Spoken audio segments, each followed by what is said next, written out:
Amigas, amigos, sean ustedes bienvenidos a Palabra Libre, programa que transmitimos de lunes a viernes en este horario de 11 a 12 de la noche. Soy César Campos, junto a ustedes abordaré los principales acontecimientos políticos nacionales e internacionales. Sorprendentes declaraciones del ministro del Interior, Carlos Basombrío Iglesias, quien señaló desconocer, así subrayado, desconocía que los agentes investigados por estas ejecuciones extrajudiciales en la localidad de Piura mantenían sus puestos, su trabajo, su labor, su tarea en la subunidad de acciones tácticas, la famosa SWAT de la Policía Nacional del Perú. Así como usted lo escucha, el ministro del Interior no sabía 48 horas después de que se ha transmitido un reportaje verdaderamente alarmante en la que se ve cómo en un enfrentamiento con delincuentes agentes de la Policía Nacional matan a tiros a uno de ellos que estaba en postura ya indefensa, absolutamente rendido, y que ha sido grabado subrepticiamente por una persona que estaba cerca. Evidentemente hay situaciones que acá nos sorprenden y no se la imputamos al señor Basombrío, sino al hecho de que no pueda romper algunos bloques burocráticos dentro del Ministerio del Interior que le impiden haber conocido a tiempo el día de hoy que esos señores se mantenían todavía en sus puestos de trabajo como si nada hubiera pasado. Realmente alarma, y eso es en general un llamado de atención a todo el sector público bajo la administración del presidente Pedro Pablo Kuczynski. Es necesario que rompan a veces los velos burocráticos, las personas que no quieren que vean un poco más allá. El ministro del Interior el mismo domingo pudo haber pedido el informe acerca de estos 11 agentes de la Policía Nacional para saber en qué situación se encontraban. Ellos, repito, seguían laborando como si nada. Eso es verdaderamente preocupante. Preocupante también desde otras perspectivas, por supuesto, es que el expresidente Alberto Fujimori ha señalado que ya no tendrá como abogado al señor William Paco Castillo. Dicen, tanto anuncie nueva defensa, claro que no, cuento con un vocero designado, ha señalado a través de las redes sociales que él administra.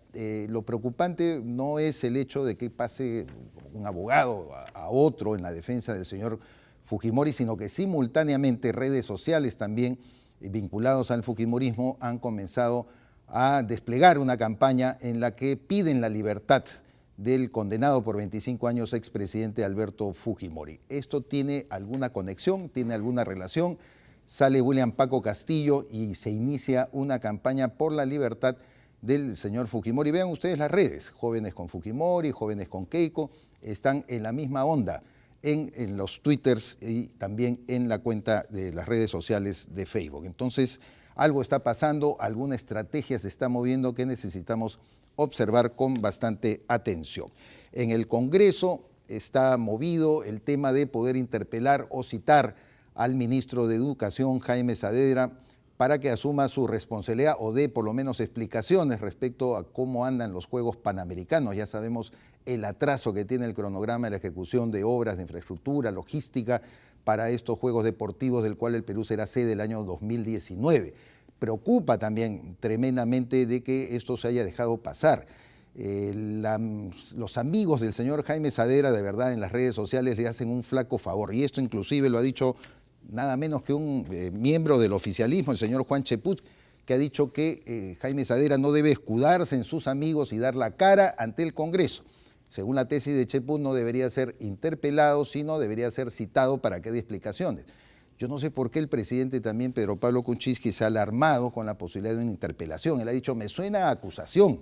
No, señor, el presidente tiene que conocer claramente el procedimiento legislativo por el cual, cuando hay algunas dudas respecto a la gestión y a la posible responsabilidad política de algún ministro, se le cita con una serie de preguntas que se le hace. Incluso hay otra etapa en el Congreso que se llama estación de preguntas, que es muy distinta, que se le anticipa un pliego, una serie de interrogantes, y la otra es la interpelación, donde puede haber un diálogo directo, o la citación también ante el Pleno del Congreso. Entonces, no hay por qué tomar a mal este asunto. Es verdad que el ministro de Educación, don Jaime Saavedra, que es una persona que ha reunido ciertas condiciones de imagen para hacerse respetable en la administración del tema educativo, pues tiene que responder sobre los Juegos Panamericanos.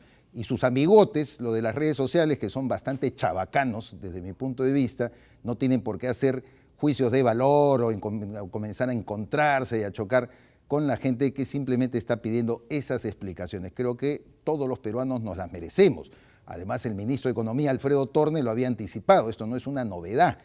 El señor Torne dijo con toda claridad que tenemos unos retrasos infames realmente en todo lo que es la administración del presupuesto para, repito, la construcción de la infraestructura deportiva. Todavía hay ecos del plebiscito realizado este domingo 2 de octubre en la hermana República de Colombia, donde estrechamente triunfó el no a los acuerdos de paz suscritos por el gobierno del presidente Juan Manuel Santos con los líderes de las FARC. Nosotros tenemos un informe sobre el particular. Incertidumbre en país cafetalero después del triunfo del no en plebiscito. Colombia dividida busca la paz. Juan Manuel Santos anunció que no se rendirá y seguirá buscando la paz. Yo los convoqué a que decidieran si respaldaban o no el acuerdo para la terminación del conflicto con las FARC. Y la mayoría, así sea por un estrechísimo margen, ha dicho que no. Santos ha creado una comisión para llevar, de acuerdo a sus propias palabras, a feliz término el proceso de paz. Por su parte, el principal abanderado del no, el expresidente Uribe, se ha mostrado de acuerdo en amnistiar a los miembros de las FARC que no hayan cometido delitos graves, como los señalados en el Estatuto de Roma. De acuerdo a los términos del acuerdo de paz, que fue rechazado por la población, quienes hubieran cometido crímenes de lesa humanidad, torturas, abusos sexuales o reclutamiento de menores, afrontarían penas privativas de la libertad de hasta 8 años, siempre que reconociesen haber cometido esos delitos. Por su parte, Rodrigo Londoño Echevarri Timoshenko afirmó que las FARC permanecerán fieles a lo acordado. Reafirmamos ante Colombia y el mundo que sus frentes guerrilleros en todo el país permanecerán en cese al fuego bilateral y definitivo como una necesaria medida de alivio a las víctimas del conflicto y en respeto a lo acordado con el gobierno nacional. Señalando que la firma del 26 de septiembre es un acuerdo especial y fue depositado ante el Consejo de la Confederación Suiza en Berna. Ello le confiere innegable e irrevocable efecto jurídico, manifestó. Lo cierto es que el día de mañana el presidente Juan Manuel Santos sostendrá por separado reuniones con los expresidentes de la República de Colombia que lideraron la propuesta del no. Me refiero a Andrés Pastrana y a Álvaro Uribe. Álvaro Uribe incluso publicó en su cuenta de Twitter que él había solicitado la cita con el presidente Santos. Igual Pastrana anunció que el día de mañana se reúnen en el Palacio de Nariño, que es el Palacio de Gobierno en Bogotá. Lo importante aquí de resaltar, como han dicho diversos analistas, ya no hay un diálogo de solamente 2 partes, el gobierno de la FARC, sino de 3 partes, incluyendo a quienes se habían opuesto, ¿no es cierto?, a estos acuerdos adoptados entre gobierno y FARC. En todo caso, lo que ha señalado el expresidente Uribe tiene mucha sensatez.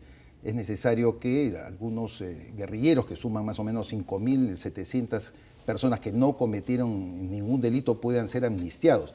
Yo quiero que observen ustedes esa forma que la clase política colombiana adopta la interpretación del plebiscito. Mientras nosotros estamos aquí diciendo, echándole la culpa al presidente Kuczynski de por qué asistió, no asistió, ya hay quienes están mirando horizonte. El hecho es que el soberano colombiano, que es el pueblo, se manifestó, aunque sea por estrecho margen, aunque no haya votado el 63% y solamente una minoría haya tenido que tomar una decisión al respecto, que habla mucho también del cansancio que siente ese pueblo de su clase política. Pero lo importante es tener horizonte. Acá no se puede trajinar con la paz.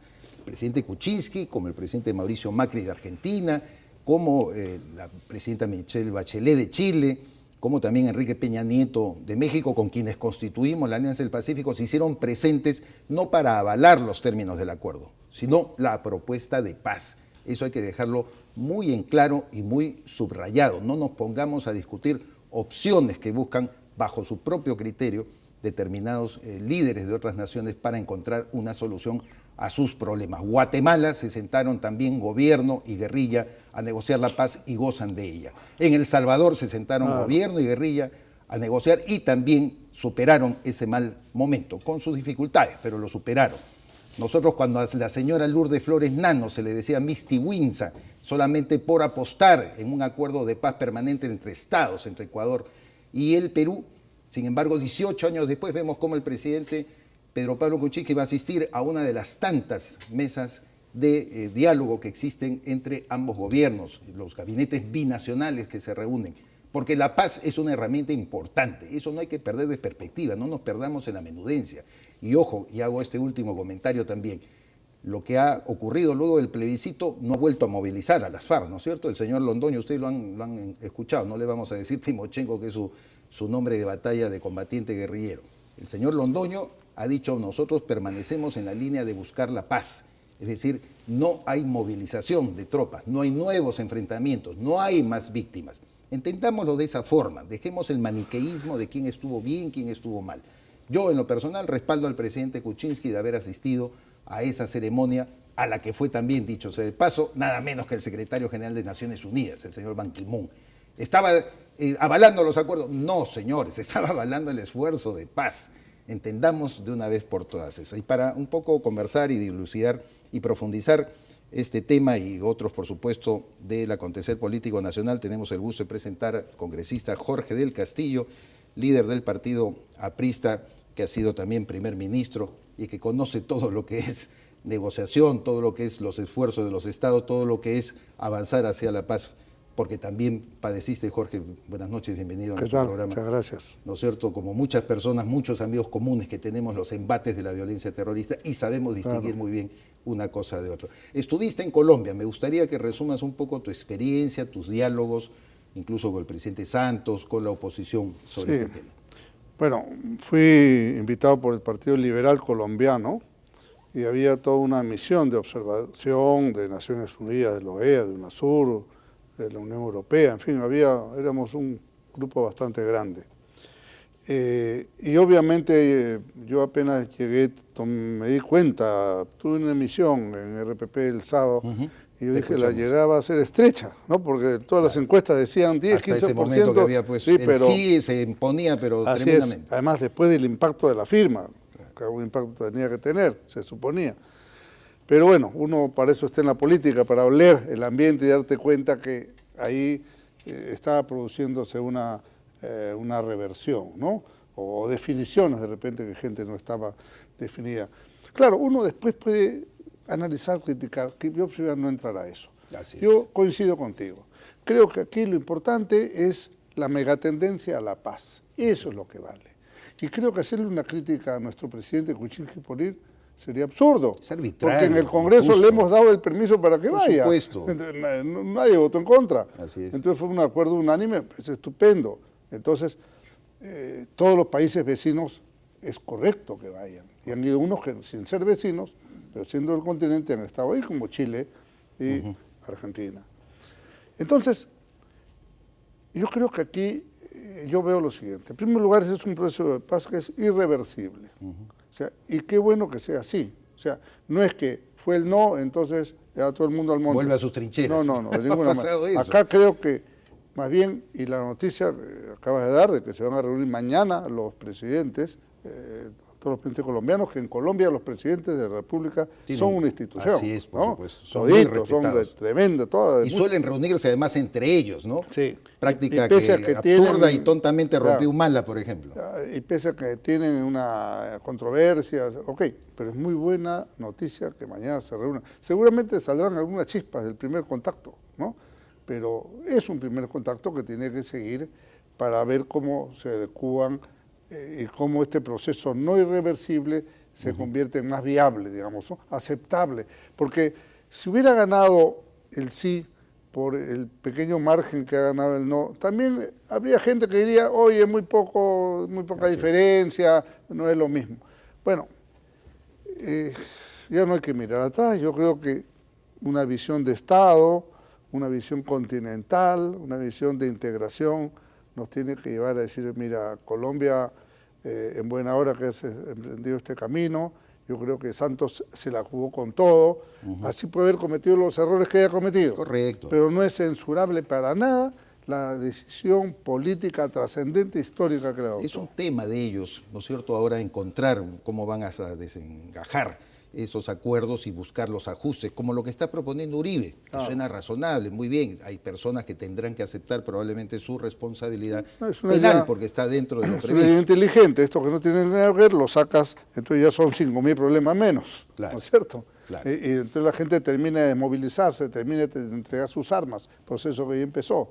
Entonces, bueno, vamos a ver, yo espero que salgan mejores luces de esos encuentros y que todos los sectores involucrados caminen de manera constructiva, ¿no? El otro tema es que se ha dado en comparar las situaciones de Sendero Luminoso, de las FARC, se ha querido establecer casi un cordón umbilical en su procedimiento, desconociendo o cegándose, porque no vamos a decir que desconociéndose, yo creo que es muy interesada a veces esas versiones, ante el hecho de que aquí Sendero Luminoso, el MRTA fueron derrotados militarmente. Claro. Quizás falte todavía el esfuerzo político, que quizás ahí sí hay un espacio todavía que hay que seguir trabajando y persuadiendo a la gente de afirmarse en la democracia. Los demócratas, creo yo, Jorge, tenemos que ser superiores a quienes agravian, agreden, combaten a la democracia.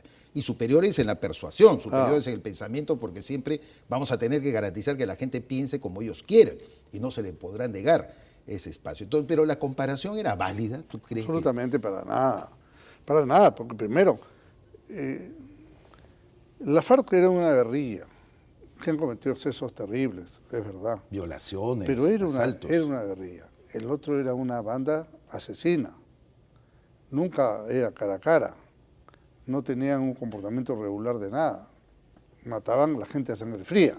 Así era. Masacraban. Así que ahí hay una diferencia. Pero la diferencia sustancial es que Sendero ha sido derrotado. Se rindió al final sin disparar un tiro. Todos sus líderes están presos. Los que quedan sueltos se han vuelto narcotraficantes, ¿no? Entonces, no hay cómo, tú no puedes firmar un acuerdo de paz con concesiones a un tipo que ya no existe. Ya no existe. Habrán cúmulos, pequeños grupos de MOADEF, FUDEP, ¿no?, que quieren ver qué hacen y ven en esto una oportunidad. Y algunos tontos útiles del Congreso, del Frente Amplio, me llaman mucho la atención. Y siempre me seguirán llamando la atención porque yo creía que el Frente Amplio había o tenía un espectro distinto, digamos, ¿no? Una óptica más moderna de las cosas, pero no, a veces se pegan unos chispotazos de la época de, no sé, del estalinismo, una cosa rarísima, ¿no? Entonces, bueno, hay a ellos. Por ejemplo, cuando se discutió la moción de Venezuela, ¿no? Votaron en contra. La vez pasada una moción de Nicaragua, en contra, ¿no? ¿Cómo pueden votar en contra de cosas Es la solidaridad absurda que tienen con regímenes que se van a caer a pedazos porque son no solamente autoritarios, sino fracasados? Esa es la esencia. El pueblo de Venezuela va a terminar votando a patadas de todas maneras a este señor Maduro y a toda su gente. Pasará en algún momento con Daniel Ortega, que la verdad ha trastocado cualquier principio de reivindicación que tenía el viejo sandinismo. Está a punto de coronar la relación conyugal, con la esposa se frustró. Increíble. Jorge, te quería también preguntar acerca de un proyecto que me parece muy interesante y esto a la luz de lo que la revista Careta sacó un informe muy amplio respecto a la fusión que se está produciendo en quien tiene casi el control del mercado cervecero en nuestro país, que estamos hablando de Ambev, que ahora se va a fusionar, o Sam Miller, que ya había vendido sus acciones, se va a fusionar con otra empresa que lo adquiere, y es tu propuesta de ley antimonopolios y antioligopolios. ¿Cuál es la esencia de esta propuesta? Mira, en primer lugar, quiero decir, yo soy una persona que cree en economía social de mercado. Y por tanto, para que haya economía social de mercado debe funcionar el mercado, con las imperfecciones que sabemos que existen. Pero para que funcione el mercado tiene que haber competencia. Entonces, si la competencia es desplazada por una posición monopólica o de dominio del mercado, el primer afectado es el mercado como concepto, pero como contribuyente, el ciudadano, ¿no? Es el más perjudicado. El más perjudicado, porque esto se va a reflejar posiblemente en precios y cosas por el estilo, y hasta en calidad, ¿no es cierto? Al faltar competencia, se afecta el precio y la calidad. Entonces, el sentido de esto es, por ejemplo, en cerveza, para que la gente nos entienda directamente, la gente que se toma sus chelas del fin de semana, este el jueves va a haber un partido de fútbol, Claro. ¿no? Las cerveceras hacen una tremenda campaña y es lo que la gente chupa, pues porque esa es la vida, Claro. ¿no es cierto? Entonces, si todas las cervezas de todas las marcas son de un solo dueño, ¿qué cosa creen que puede pasar? Puede subir el precio, evidentemente. Entonces, ya, una chela menos, pues, ¿no? Será. Ese es un punto bien importante, porque resulta que estos grupos que han decidido y que el 10 de octubre están concretando la operación, o sea, estamos a 6 días, ¿no? Están concretando una operación y lamentablemente nuestro país no tiene ninguna legislación que regule este tipo de procesos. Ni los obliga a pagar un centavo al fisco por la operación de fusión. Mira, es que como hacen presuntamente una transferencia de acciones, yo que sé, en la Bolsa de Londres, Así ¿no? es.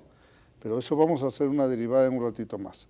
Pero habría sido posible ponerle condiciones. Por ejemplo, a ver, usted se fusiona con este, ¿cómo me va a tratar a los trabajadores? ¿Va a despedir? ¿No va a despedir? ¿Y se va a despedir?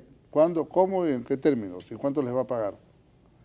Por ejemplo, es un tema en defensa de los trabajadores. ¿Tú crees que no va a haber despidos? Estoy seguro que sí. Por supuesto que sí. En Estados Unidos, cuando se han hecho regulaciones de este tipo, porque todo el mundo cree pues, que esta es una cosa comunista, ¿no? El APRA, no sé qué cosa. No. La esto ley existe antitrust que está hace más de 100 años, eso es del año del siglo XIX, ¿no es cierto? La ley antitrust.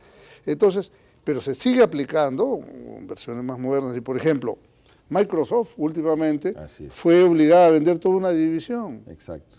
El caso de AT&T hace muchos años, ¿no? O sea, hay diversos. Cuando ha hecho LAN con TAN una fusión, el gobierno de Brasil ha puesto también términos y condiciones. Porque tiene que funcionar la regulación de un mercado verdaderamente abierto, competitivo. Yo creo en eso, y creo ideológicamente en eso. Incluso escribí un folleto hace un tiempo sobre, ¿no? Los nuevos desafíos, las reacciones que tenemos, y uno de los desafíos nuevos es este precisamente, ¿no?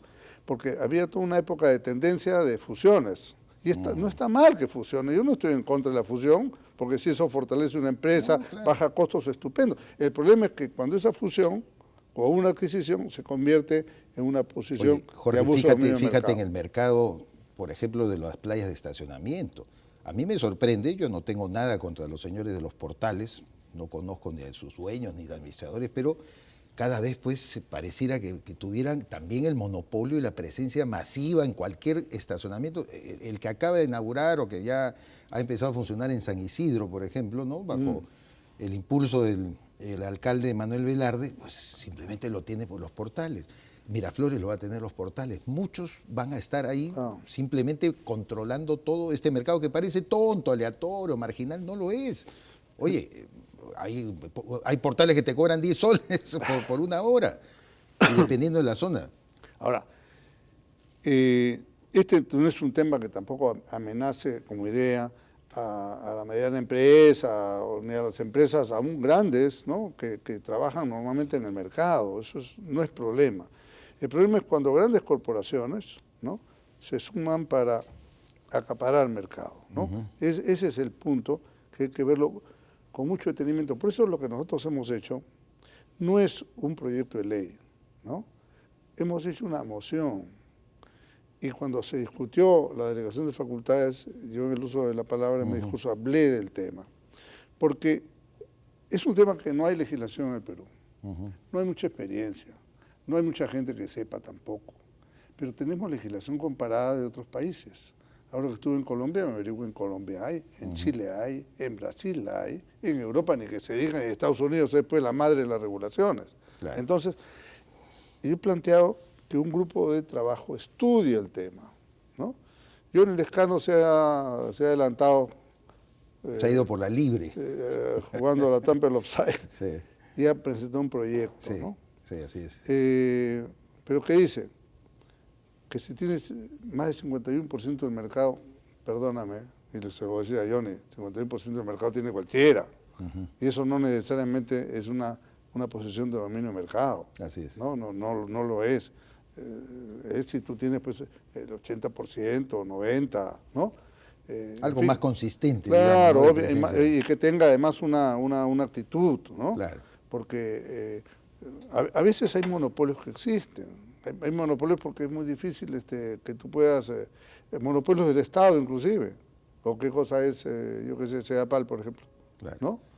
Bueno, pero de todas maneras es necesario que a través de esta moción se abra un debate Esa cierto es la acerca idea. de la existencia de algunos oligopolios y monopolios que se están formando en nuestro país. Esa es la idea. Yo creo que con prudencia, sin amenazar a nadie, ni asustar a nadie, sino con inteligencia, estudiando técnicamente, científicamente el asunto, echando mano al derecho comparado, creo que podríamos sacar una legislación estupenda. De acuerdo. Entonces, regular. La crisis económica internacional se generó por falta de regulación. Ujú, exactamente. ¿No? ¿Y por qué falta de regulación? Porque los banqueros Así se es. prestaban a sus Los propias préstamos empresas. tóxicos, ¿No claro. es cierto? Entonces echaron a perder todo, que hasta ahora se notan los efectos. Esto pasó en el 2008, estamos en el 2016. Entonces, y Obama reaccionó poniendo regulaciones. Entonces, eso es lo que hay que hacer. Yo creo que es perfectamente sano que esto exista. Y en buena Finalmente, hora. Jorge, ¿cómo se va a regular el partido aprista? Ya empezaron a salir Hablando de regulaciones. Hablando de regulaciones, porque están saliendo algunas expresiones que va a ser natural. Mira, yo te digo Ya. eso cuando tratan de decir, no, esto es disciplina, compañero, lo vamos a guardar. No, pues ojalá, como fue en Estados Unidos en las primarias, el señor Sanders con Hillary Clinton debatan abiertamente los apristas qué piensan sobre su destino. Aún sus suspicacias. Enrique Cornejo ha planteado, por ejemplo, algunas observaciones, sus preocupaciones de cómo se está llevando a cabo el proceso. Mauricio Mulder le ha saltado al cuello y ha dicho de que no, esa es una postura quejosa. ¿Cómo contribuir a que hagan más bien un debate abierto? Sí. Yo te quería invitar aquí en el programa que tú digas, oye, en vez de estar mandándose las pullas de esa forma, oye, debatamos, pues a ver, Sí. Lo estemos primero- en pugna abierta. Lo primero a mis compañeros con la mayor fraternidad es decirle, oye, mira, ve, vamos a hablar con lo que tú dices, abiertamente, no Claro. tanto mensajes cifrados por periódico, no es bueno, ¿no? No es bueno porque eso es Sí, carne de porque los leones. hasta ¿para infantil, qué? ¿no? Claro. Pero si tienes una posición contraria a algo, bueno, vamos a entrar pero, al debate. Pero por decir, se ha creado una discrepancia por la relación de delegados, ¿no es cierto? Porque han puesto una representación funcional de organismos que no funcionan. Entonces, y eso representa 1/3 de todos los delegados, no me digas, pues, ¿no? Eso no está bien. Yo creo que la representación territorial es la que corresponde, o sea, por provincias, ¿no? Está bien, pero ¿va a haber siempre representación o va a haber el voto, como ha pedido No, Cornejo, o sea, cada militante un Van voto? a ser en 2 momentos la votación. El 23 de octubre, con fórmula un militante, un voto, que hace años veníamos reclamando eso, se va a elegir al secretario general, Así es. al subsecretario, al de organización y al presidente Comisión de la Comisión política, Política. claro. Esos 4 cargos. Y en el Congreso, y también los delegados al Congreso, ¿no? Correcto. En el mismo acto. Y en el Congreso, que va a ser el 4, 5 y 6 de noviembre, los delegados completan ya los otros cargos, Ya. ¿no? Esa es la idea. El resto del Comité Ejecutivo Nacional. Sí. Y bueno, y tenemos que seguir abriendo juego. Yo este viaje, entre otras cosas, me ha servido para retomar contacto con la Fundación Pablo Iglesias, que no es el de Podemos, sino No, ya más bien, sabemos, no, claro, yo sé que tú fundador sabes, lo que del pasa es que partido. mucha gente no sabe, Lo cree que estoy confunde. hablando de Pablo Iglesias. No, Pablo Iglesias es un hombre del PSOE. Claro. Entonces, estamos pensando organizar en Lima justamente un conversatorio Claro. entre los partidos afines para ver el rol del Estado, el tratamiento de capital extranjero y este tipo, por ejemplo, monopolios, etcétera, ¿no? Pero ojalá, Jorge, apunten también a cambiar la organización. Yo he conversado con No, el eso propio Enrique Cornejo se aquí tiene que en este modernizar. programa, con algunos dirigentes, Renzo Ibáñez, que también se ha lanzado ahora a la Secretaría General, y alguna coincidencia que se tiene es que hay que buscar la forma de representar mejor a Mira, yo digo la población. No así es. te llenes de militantes Así es. y articula un aparato político que intermedie bien políticamente a todos los sectores organizados que ya tienen su propia voz, que no necesitas darle un carné del partido. Así es. Pero pacta con ellos y cumple la palabra empeñada de satisfacer las necesidades que tienen. Esa es la voz. Y yo creo que llevando la fiesta en paz fraternalmente y exhibiéndole al Perú. Mira, pocos partidos pueden presentar una gama de candidatos, ¿no? Cornejo ha sido ministro 2, 3 veces, Sumaeta ha sido presidente del Congreso, Carlos Roca ha sido constituyente, Nidia Vilches Espirar ha sido ministra de Estado, y sigue, Renzo Ibáñez es un chico estupendo, de Así gran es. futuro, ¿no? Claro, O sea, claro. realmente gente seria, y mira, caray, ya un partido Claro. Cualquier partido quisiera tener así, aunque sea una mano de candidatos Y que de no haya calidad. temor a las diferencias. Yo soy de los que creo que exhibir diferencias no es malo. Como tú bien dices, el mensaje cifrado, la puñadita, eso tal vez dejarlo de lado, pero sí Claro. abiertamente decir, no, pues yo estoy en contra de lo que piensa Cornejo, no, yo estoy en contra de lo que piensa Aníbal Pero mira, Vilches. pero se van a arreglar las cosas. Yo, por ejemplo, mañana yo sé que Moisés también ha convocado una reunión de los candidatos a armonizar el asunto, a bajar un poco las temperaturas, y saldrá, conversarán y llegarán a una buena solución. Me parece que eso es lo mejor para todos. Y ojalá, Jorge, bueno, yo te voy a convocar a una próxima oportunidad también para seguir hablando de estos y otros Encantado. temas que verdaderamente le interesan al país. Muchas gracias Encantado. por haber estado Muchas gracias. en Palabra Libre. El congresista Jorge El Castillo de la fila del Partido Aprista Peruano. Hacemos una pausa, volvemos con más aquí en nuestro programa.